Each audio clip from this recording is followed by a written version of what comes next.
Hey ladies and gentlemen, welcome back to the channel. As always, it is Nick here, back to your daily crypto news and analysis. And today we're going to be talking about a ton of stuff, guys. We just got a full-on announcement from the BIS, the Bank for International Settlements, the central bank of central banks, and they are pretty much confirming everything that we have been talking about for a very long time when it comes to XRP, QNT, XLM, HBAR, you name it. So with that being said, I hope that you guys are all having a beautiful day or a beautiful night wherever you guys are out there in the world. I want to go and really go over everything within this video, going down the rabbit hole, talking a little bit about Ripple and XRP, talking a little bit about Quant as well.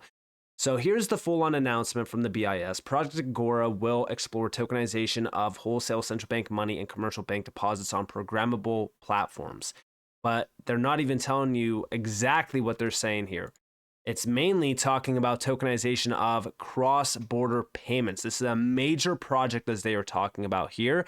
We have that the Project Agora will explore how tokenization of wholesale central bank money and commercial bank deposits on programmable platforms can improve the monetary system. Like I've been saying for time and time again for years now, we are witnessing the rise of a new monetary system. Whether or not you want to believe it, it's okay. You don't have to. I'm not here to persuade you. I'm here to connect the dots and tell you the facts. The project will explore how tokenization and smart contracts could enable functionalities and transactions that are not viable today. The primary area of exploration will be to increase the speed and integrity of international payments while lowering cost. Now, to date, there's only been 2 official crypto-based companies that are collaborating with the BIS openly. Those 2 companies are Quant and also Ripple. We know that Ripple joined the BIS, their CPMI group, for an example, and this was focused on cross-border payments. This was to realize in those benefits that the G20 has been talking about with cross-border payments, making them more, efficient, cost-effective, and also making them a lot faster. This is something that I focus on because the CPMI group continues to get just tossed to the side. Like nobody even remembers this, or at least they don't even care about it. This was a huge moment. The same exact way that Quant in the summer of 2023, right around the same time that we got this announcement with Ripple joining the CPMI group, Quant collaborated with the BIS and the Bank of England on Project Rosalind, which was connecting CBDC platforms through APIs, allowing API functionality to enable use cases with CBDCs.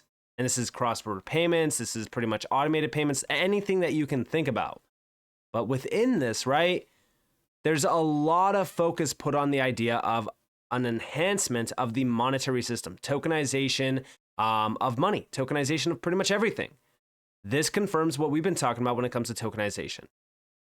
But regardless, there's 2 quotes here. Today, numerous payment systems, accounting ledgers, and data registries require other complex systems to integrate them. In Project Agora, we want to explore a new common payment infrastructure that could bring all these elements together and might make the system work more efficiently together on a digital core financial infrastructure.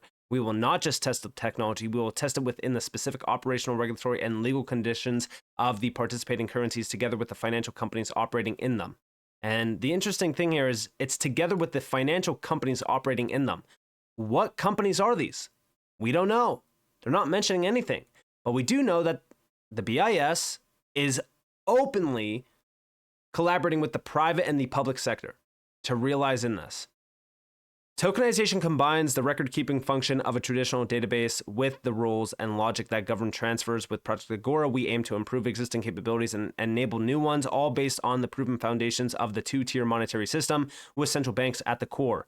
These functionalities will come without sacrificing the safeguards of the integrity and governance of the monetary system. So this is definitely a big project. This is a massive one.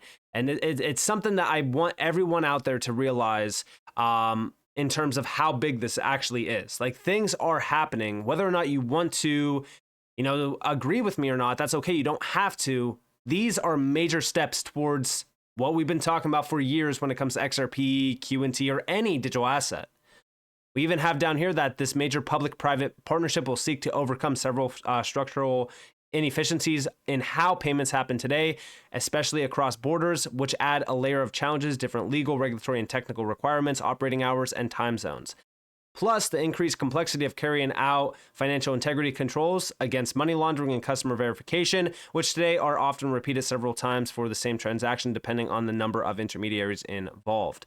And they even do mention smart contracts as well, and how they can enable new ways of settlement and unlock types of transactions that are not viable or practical today, in turn offering new opportunities to benefit businesses and people.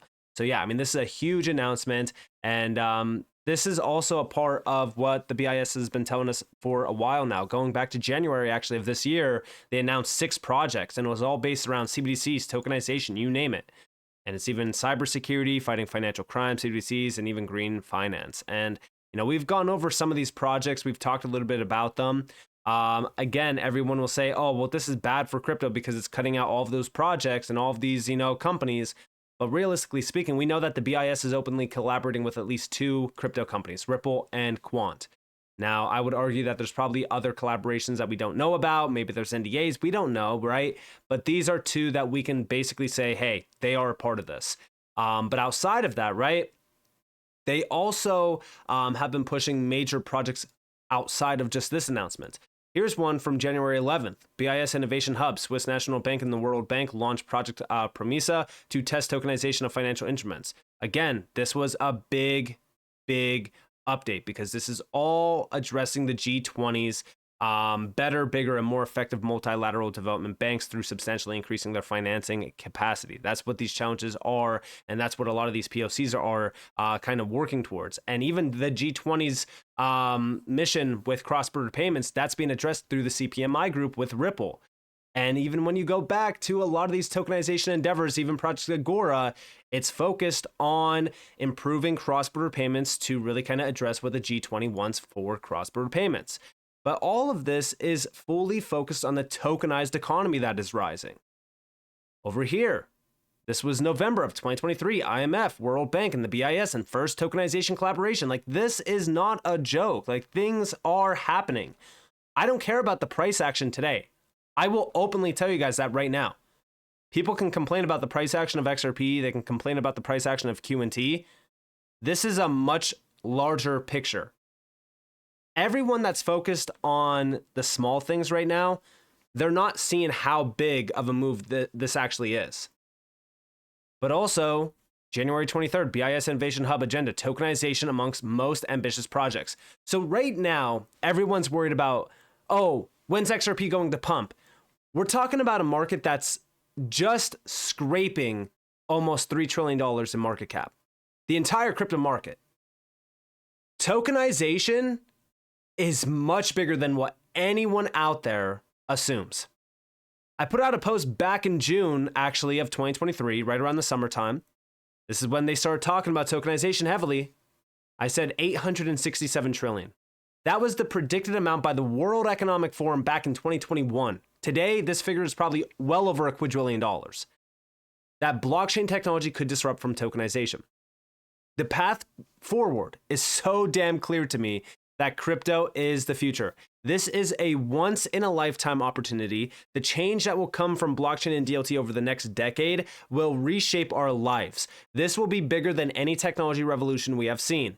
I have been hyper-focused on projects that are disrupting the key areas that are very valuable and ripe for disruption. And I mentioned a lot of the projects, the utility projects out there, and many others are here to upgrade significant pieces of the global puzzle. Many people are asleep at one of the most crucial times in our society. Those that are researching, studying, focused on what is happening and still unaffected by the shakeouts, you will win. Great things take time, the plan is in place, and the digital future is inevitable. You are either prepared or you will be left behind. You decide. And I've always said 99% will be left behind. I don't need to tell you guys that the proof's out there. Look at how many people are disgusted with the price action of XRP. Guys, we're talking about a market in its infancy still. If you are impatient now, I'm sorry. I hate to break it to you, but it's the truth. You're not going to make it towards the time when they actually implement this technology. Because we could still be a year, 2, 3, 4, 5 years out. We don't know. Nobody knows. But we do know that regulations and standardization is very close. That's the last major obstacle in our way towards implementation, global implementation. Then utility kicks into overdrive. What happens next? I think that we all know. But this is why 99% will be left behind, because they will get shaken out along the way. Even if it's 95%, that still only remains 5% that are actually invested. And are that 5% invested into XRP? We don't know. They might be invested into XLM or diversified. The thing that I want to get across here is you need to make sure that you are actually focused on the big picture. Everyone wants to make money in this market. Everyone. I know about the price action of XRP and utility projects. It doesn't sway my focus away from them. I'm diversified across the board when it comes to crypto. I'm in the RWA sector, the AI sector, the gaming sector, but my main bags are utility projects.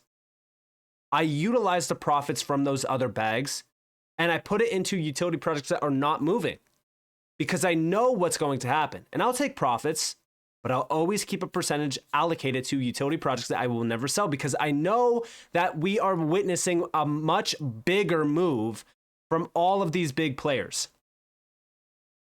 But here was the image that the World Economic Forum posted back in 2021. 866.9 trillion. All right. Equity markets, 95 trillion. Debt markets, 106 trillion. Securitized products, 10 trillion. Derivatives, 560 trillion. They're not even talking about some of the larger numbers out there. Derivatives, it's projected to be anywhere between 600 trillion to almost like $2 quadrillion. The DTCC is settling $2.4 quadrillion worth of securities per year. So think about how much larger this number is today. We don't know. But we do know that they were ahead of the game. They knew that tokenization was going to be a big, big focus. But Project Agora also got a video along with it. And this is from the BIS. Its main focus will be to increase the speed and integrity of cross-border payments while lowering cost. Check this out.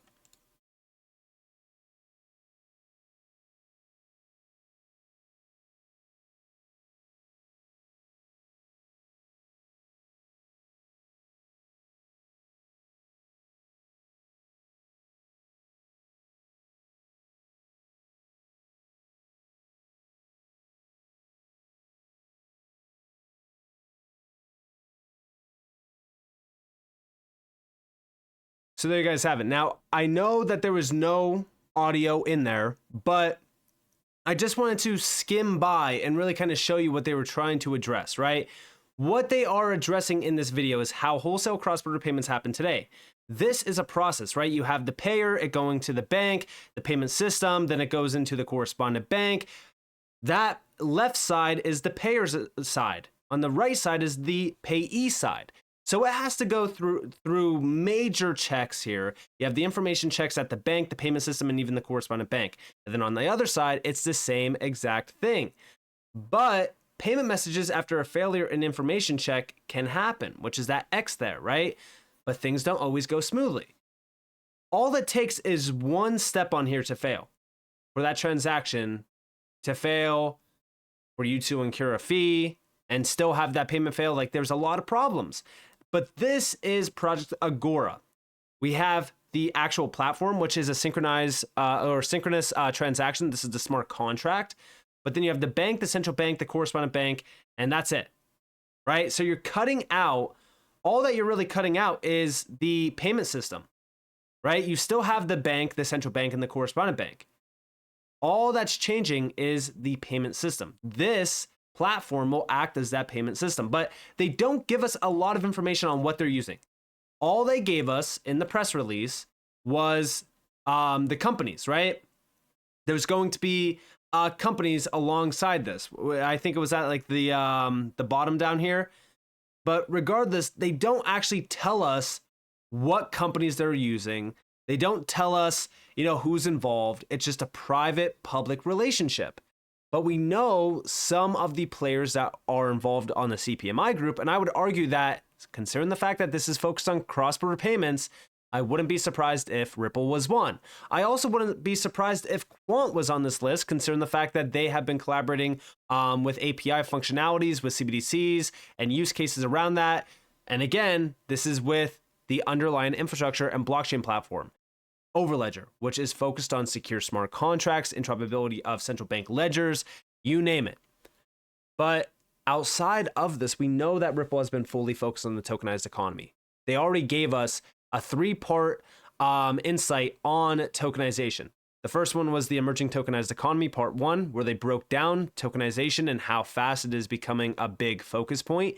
They also gave us a few things regarding, leading the way around tokenization. They also gave us an insight on how big Medico is playing in terms of its role. And they kind of broke down a few other things in terms of like Proppy, which we've talked about on the channel in terms of RWA projects, which has been doing very good.